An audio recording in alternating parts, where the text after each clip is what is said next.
안녕하세요. 책 읽는 아줌마 엔다줌마입니다. 오늘도 김성호 작가님의 6일 약국합시다를 낭독해 보면서 여러분들과 함께 귀한 깨달음 얻을 수 있었으면 좋겠습니다. 낭독 시작하겠습니다. 에필로그. 나눔의 선순환은 계속된다. 사랑의 음악회. 조명이 꺼졌다. 정막이 흘렀다. 다시 켜진 무대 조명 사이로 두 사람이 치는 피아노 소리가 울려 퍼졌다. 연주자 중 한 명은 앞을 보지 못하는 시각장애인이고 다른 연주자는 오른쪽 팔이 없었다. 그러나 두 사람의 연주에는 어떤 장애도 없었다. 숨을 멈추고 그들의 연주를 음미하던 관객들은 연주가 끝났을 때 우레와 같은 박수가 나왔다.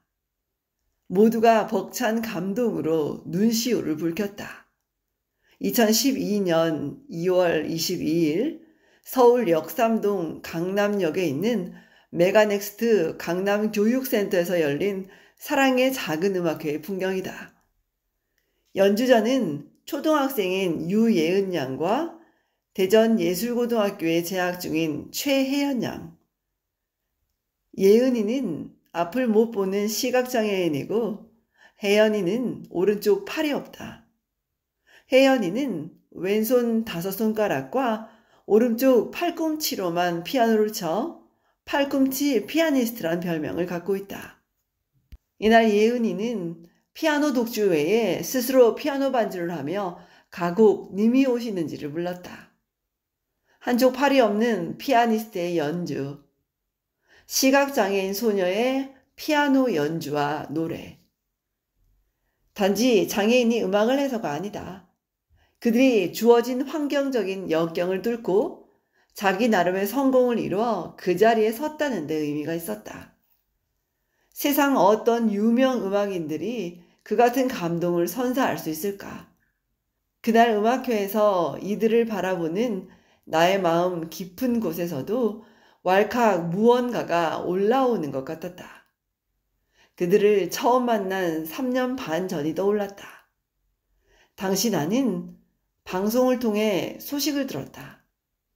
재능이 많았지만 장애를 겪고 있고 재정적 어려움도 크다는 소리였다. 감동적이면서도 안타까운 이야기였다. 나는 진심으로 2명과 같은 역경의 사람들이 성공해야 한다고 생각했다. 2사람에게 연락을 했다. 너희들 반드시 성공해야 한다. 꼭 성공해서 이 사회에 참된 성공이 무엇인지 보여주렴.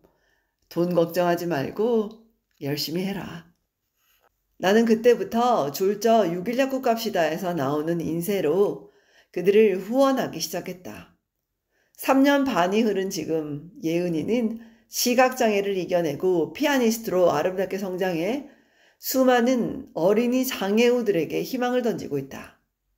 혜연이는 한쪽 팔이 없는 피아니스트로서는 치명적인 장애를 안고서도 대전예술고등학교 피아노과에 정식으로 실기시험을 통과하여 2012년에 입학했다.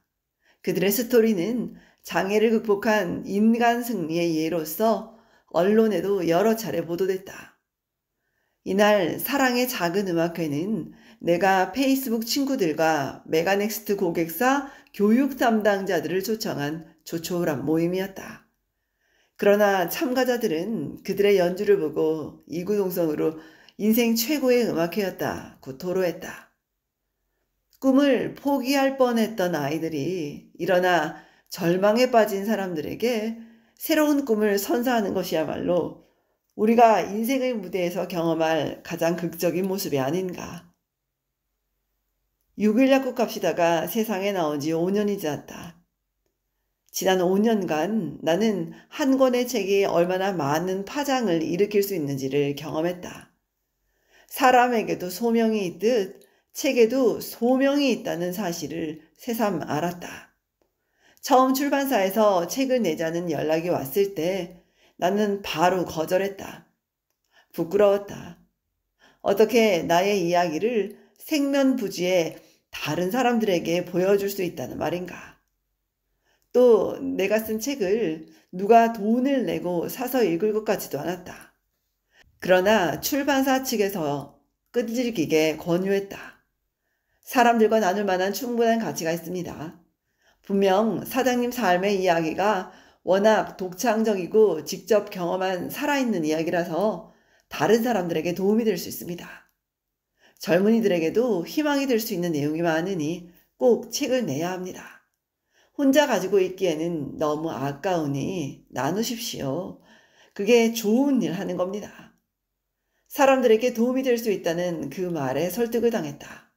책이 출간되기 한 달 전 나는 출판사를 찾아가서 말했다. 나는 청소년 대상으로 교육 사업을 하는 사장이니 내가 받을 인쇄 전액을 형편이 어려운 아이들을 돕는 데 쓰겠습니다. 그래서 인쇄가 들어오면 저에게 주지 마시고 제가 지정한 곳에 바로 돈을 보내주시기 바랍니다. 인쇄 전액을 기증하기로 한 것이다. 인쇄가 나를 거치지 않고 내가 지정한 3자에게 바로 넘어가도록 장치를 만들어 놓았다. 물론 내가 인쇄를 받아서 적절하게 나눠줄 수도 있다. 그러나 그렇게 되면 급할 때 일부를 쓸 수도 있는 일이었다. 나 스스로 자신에 대한 안전장치를 해둔 것이다. 막상 책을 내놓았지만 하루에도 수많은 책이 쏟아져 나오는 세상에서 과연 누가 내 책을 읽어줄지에 대한 걱정도 앞섰다. 성공에 관한 이야기가 담겨있는 책인데 정작 책이 안 팔린다면 정말 부끄러울 것 같았다. 그러나 책이 나온 후 얼마 되지 않아 출판사인 21세기 북스의 담당자가 흥분된 목소리로 전화를 주었다. 사장님 책이 너무 잘 나갑니다. 열흘 만에 벌써 4쇄에 돌입했습니다. 기업들에서 단체 주문이 쇄도하고 읽은 분들이 지인, 가족, 연인에게 선물하고 있어요. 저희 출판사가 만들어진 이래로 이런 속도는 처음입니다. 출간 4개월 만에 또 전화가 왔다. 사장님께 드릴 인쇄가 벌써 1억 원이 넘었는데 이건 어떻게 할까요? 아, 그래요? 그러면 저랑 같이 갑시다.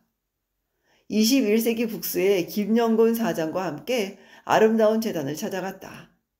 당시 재단 책임자가 박원순 상임이사, 현 서울시장이었다. 1억 원 기부 사인을 했다.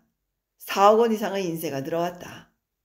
그 돈으로 많은 좋은 일들이 일어났다. 중학교 입학식에 돈이 없어 교복을 사지 못하는 것이 부끄러워 아예 가지 않으려고 하는 아이들이 많다.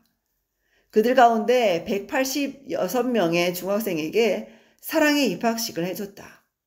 새 교복, 가방, 신발, 책, 학용품 등을 가득 넣어 선물로 주는 따뜻한 시간을 가졌다. 그 다음 해에 190명, 그 다음 해에 155명에게 또 그렇게 해줬다. 친구는 수학여행을 가는데 돈이 없어서 집에서 놀거나 학교에 나가 자습을 해야 하는 아이들도 있다. 부끄럽기도 하고 너무 속상해하는 아이들 200명에게 수학여행을 보내주었다. 장애인 학교와 복지단체 등의 음악회를 열어주기도 했다. 학교에 다녀왔는데 돌봐줄 사람이 없어 점심도 거른 채 온 동네를 헤매고 다니는 불쌍한 아이들을 모아서 공부를 가르쳐주고 간식도 주는 공부방들이 있다. 전국 51군데 공부방에 간식, 난로, 책상, TV, 학용품 등을 사주었고 그 다음 해에 또 40곳에 그렇게 해줬다. 6.1 약국합시다는 앞으로 제2회, 제3회 유혜연 양, 최혜연 양이 나오는데 일조할 것이다. 책 한 권으로 멈추지 않고 책이 스스로 좋은 일을 하는 셈이다. 나는 6.1 약국합시다가 앞으로 더 큰 좋은 일을 하는 재료로 사용되기를 소망한다. 처음에는 언급하지 않았지만 요즘 강연을 갈 때마다 나는 책이 하는 좋은 일에 대해서 말하고 있다. 책 한 권 더 팔려고 이런 말 하는 건 아닙니다. 책이 아무리 많이 팔려도 제게는 10원짜리 하나 들어오지 않습니다. 여러분이 사준 이 책이 좋은 일을 하고 있습니다. 혹 아직도 안 읽어보신 분은 빌려 읽지 마시고 꼭 한 권 사오시기 바랍니다. 그러면 여러분도 이런 좋은 일에 동참하게 되는 것입니다. 출간 5년이 지났지만 아직도 책은 판매되고 있다. 책이 나타났다가 사라지는 빈도가 빠른 요즘 상황에서 분명 이례적인 일일 것이다. 지금까지 1000명 이상의 아이들에게 희망과 용기를 주었다. 이런 일이 앞으로도 더 이어지길 기대한다. 지금까지 김성호 작가님의 6일 약국 갑시다를 낭독해 보았습니다. 엔다준마였습니다. 좋은 날 되십시오, 여러분. 고맙습니다.